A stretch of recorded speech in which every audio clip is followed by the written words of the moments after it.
Hello everyone.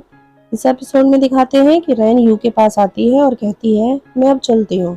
You कहता है ये क्या बात हुई, 1 महीने से तुम यहाँ क्विज़ाओं में हो और मुझसे एक बार भी मिलने नहीं आई, और अभी 5 मिनट हुए हैं आए हुए, जाने की बात कर रही हो। तो रैन कहती है मुझे किसी से मिलना है, मैं चलती हूँ। और वहां से निकलकर जैंग से मिलने आ जाती है और पूछती है कि तुम्हारी इंटर्नशिप कैसी चल रही है। तो जैंग कहता है बोरिंग, कुछ करने को है ही नहीं, मैंने तो एक जगह ढूंढ ली जहां पर जाकर सो जाता हूँ। और फिर कहता है कि इन कंपनीज में जिनमें मेरे डैड की जान पहचान थी, उन्होंने तो मुझे लेने से मना कर दिया। अब तो मेरी न्यू ईयर विश यही है कि कोई कंपनी मुझे हायर कर ले। तो रैन कहती है कि अरे हाँ, न्यू ईयर भी तो आने वाला है। फिर रैन जैंग को न्यू ईयर विश करती है।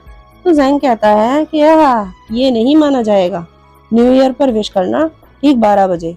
तो रैन कहती है अब कौन परेशान होगा। तो जैंग कहता है कि जो तुम्हारी सच में परवाह करता होगा, तुमसे सच में प्यार करता होगा, वो करेगा, देख लेना। और रैन थोड़ा सा इमोशनल हो जाती है। नया साल आता है, हर तरफ आतिशबाजी हो रही है और रैन अपने दांत के दर्द की वजह से सो नहीं पा रही। वो उठकर ड्रॉअर से दवाई निकाल कर खाती है और फिर अपने पुराने फोन को देखती है, पर उसकी बैटरी खत्म हो चुकी थी। तो उसे चार्जिंग पर लगाकर मैसेज पढ़ती है। उनमें एक मैसेज हान का भी होता है, जो ठीक 12 बजे आया हुआ था। उसमें लिखा हुआ था कि नया साल मुबारक हो। रैन मैसेज पढ़ती है और थोड़ा सा इमोशनल होकर हिचकिचाते हुए हान को कॉल करती है। हान से पूछती है कि कहाँ हो, तो वो कहता है घर पर। रैन रात में ही टैक्सी करके शाओजॉ विलेज चली जाती है और वहां पर अंधेरा रहता है। तो हान को कॉल करके कहती है हान तुम तो कह रहे थे कि तुम घर पर हो, पर यहाँ तो कोई भी नहीं है। हान कहता है मैं अपने होम टाउन में हूँ। रैन पहले थोड़ा सा सोचती है और फिर कहती है मेरा इंतजार करो। और रैन फ्लाइट पकड़कर शाहहान के घर पहुंच जाती है, जहां चारों तरफ बर्फ ही बर्फ थी। बहुत ही खूबसूरत जगह थी। टैक्सी से गांव तक पहुंचती है और टैक्सी से उतरती है। फिर हान की तलाश में गांव में घूमने लगती है। एक लेडी पूछती है कि बेटा कहाँ जाना है, पर रैन को कोई बात समझ में ही नहीं आती और वो सिर्फ हंस देती है। फिर चलते चलते वो एक जगह पर आ जाती है, जहाँ पर हान की बनाई हुई कैट को रखे देखती है और उसको देखकर रोने लगती है। तभी पीछे से हान आता है और रैन उसे देखकर रोते हुए गले लग जाती है और हान अपना जैकेट उतारकर उसे दे देता है। और फिर रैन पूछती है कि हान तुमने मुझे मिस किया। मैंने तुम्हें बहुत मिस किया। हान अपनी आंखों में आंसू भरकर बस गर्दन हिलाकर हाँ कर पाता है। फिर रैन कहती है तुम पतले हो गए हो। और हान भी उससे पूछता है कि तुम कैसी हो। रैन कहती है कि मैं ठीक हूँ और फिर कहती है कि मुझे ठंड लग रही है। तो हान कहता है कि अपना कोट तो दे दिया तुमको, और फिर इतने कम कपड़े क्यों पहने हैं तुमने। तो रैन कहती है तुमको देखने की जल्दी में ऐसे ही आ गई, मुझे क्या पता था कि यहाँ इतनी ठंड है। तभी हान उसे गले लगा लेता है और अपनी नम आंखों से रैन के माथे पर किस करता है। फिर हान उसे अपने घर ले जाता है। रास्ते में एक आंटी जी मिलती हैं। वो हान से पूछती हैं कि तुम्हारी गर्लफ्रेंड है क्या। हान मुस्कुराते हुए कहता है नहीं नहीं। फिर रैन हान से पूछती है कि इनकी ड्रेस कितनी प्यारी है ना। तो हान कहता है अगर तुम्हें पसंद है तो घर पर रखी है, मैं तुमको दे दूंगा। यहाँ के लोग इसी तरह की कढ़ाई करते हैं, इसीलिए यहाँ पर इस तरह की ड्रेसेस हैं। आगे दिखाते हैं कि रूम में रैन सो रही है। तो हान उठकर उसे ब्लैंकेट उड़ा देता है और ड्रेस उसके बराबर में रखकर रूम से बाहर चला जाता है। सुबह से शाम हो जाती है। रैन सोकर उठती है और ड्रेस को रखा देखकर मुस्कुराती है। तभी एक बच्ची अंदर आती है। तो रैन उसे देखकर पूछती है तुम चेन चेन हो। तो वो कहती है कि नहीं, मैं चेन चेन की बड़ी बहन तोंग तोंग हूँ। चेन चेन तो नानी के घर गई है। फिर तोंग कहती है कि आप सारा दिन बिना कुछ खाए पिए सोती रही, अंकल ने भी मुझे मना कर दिया आपको उठाने से। तो रैन पूछती है कि तुम्हारे अंकल कहाँ हैं। तो तोंग कहती है कि वो डिनर बना रहे हैं। रैन कहती है कि वो यहाँ भी खाना बनाते हैं क्या। तो थोंग कहती है नहीं नहीं, वो तो सिर्फ आप आई हो इसीलिए बना रहे हैं। फिर कहती है कि आपको एक बात बताऊं, अंकल आपको बहुत पसंद करते हैं। तो रैन पूछती है तुम्हें कैसे पता। तो थोंग कहती है जिस तरह से वो आपको देखते हैं ना, साफ पता चलता है। फिर थोंग और रैन नीचे डिनर के लिए आते हैं और खाना एंजॉय करते हैं। और हान की मॉम बस उसे देखकर मुस्कुराती रहती हैं। तो रैन हान से पूछती हैं कि आंटी कुछ कह क्यों नहीं रही, बस मुस्कुराई जा रही हैं। तो हान कहता है कि उनको हमारी लैंग्वेज समझ में नहीं आती। तो रैन कहती है तो तुम ट्रांसलेट कर देना। तो रैन कहती है कि उनको बोलो कि हम सिर्फ फ्रेंड हैं, अब ऐसा तो है नहीं कि तुम अपनी फ्यूचर वाइफ को अपने पेरेंट्स से मिलाने लाए हो, वो कहीं कोई गलत ना समझ ले, तो उनको समझा दो। ये सब थोंग भी सुन रही थी और समझ भी रही थी। तो हान कहता है क्या सही में बोल दूं?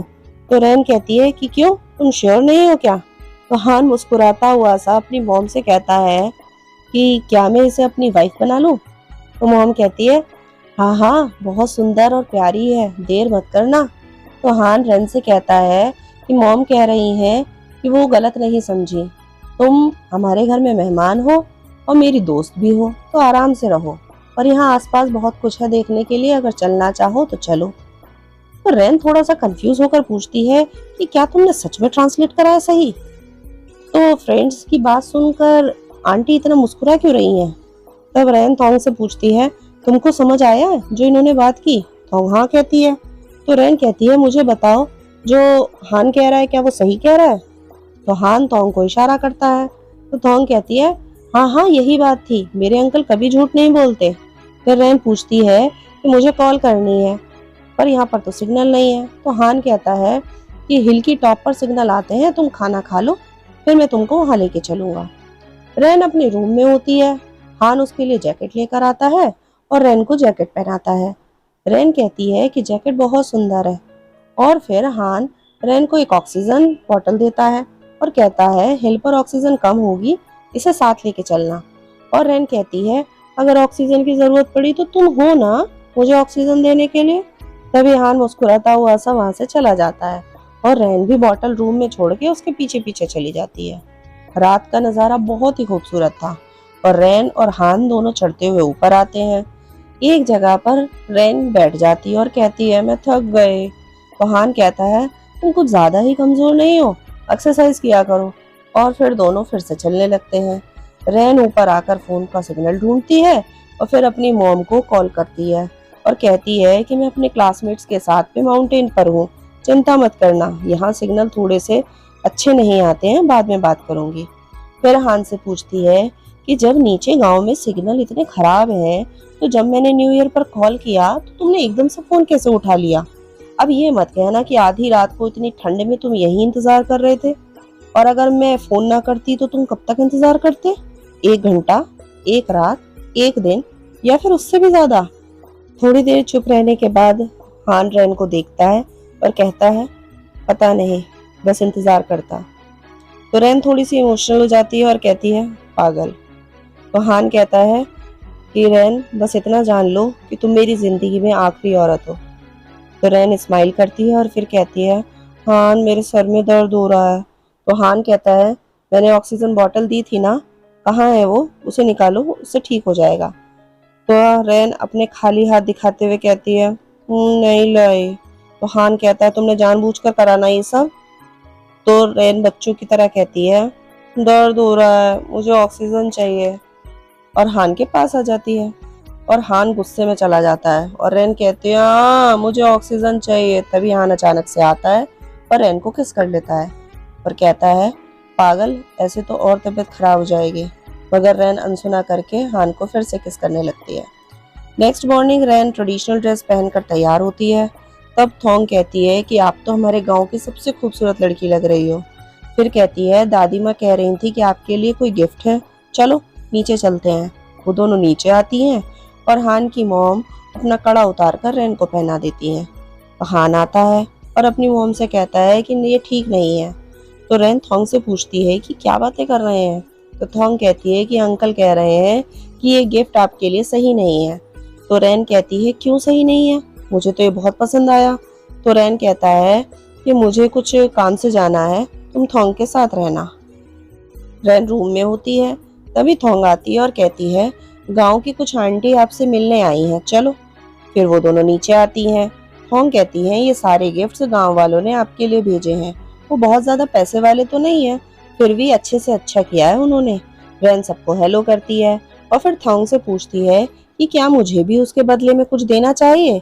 तो थोंग कहती है कि हाँ, मूंगफलियाँ, छुआरे, ये सब यहाँ अच्छा शगुन मानते हैं, तो आप वो दे सकती हो। रैन कहती है कि चलो खरीद के लाते हैं और बाय करके वहां से चली जाती है। उधर हान गांव में वापस आता है तो सब उसे बधाइयां दे रहे होते हैं। वो थोड़ा सा मुस्कुराता है और थोड़ा सा कंफ्यूज भी हो जाता है। फिर जब घर आता है तो रैन कहती है कि तुम आ गए। तो बताती है देखो सभी गांव वालों ने मुझे कितने सारे गिफ्ट दिए हैं। तब हान कहता है कि कौन ले गया था तुम्हें वहां। तो रैन कहती है थोंग। तब हान थोंग को बुलाता है और कहता है ये सब क्या है, क्यों तुम उसको बेवकूफ बना रही हो।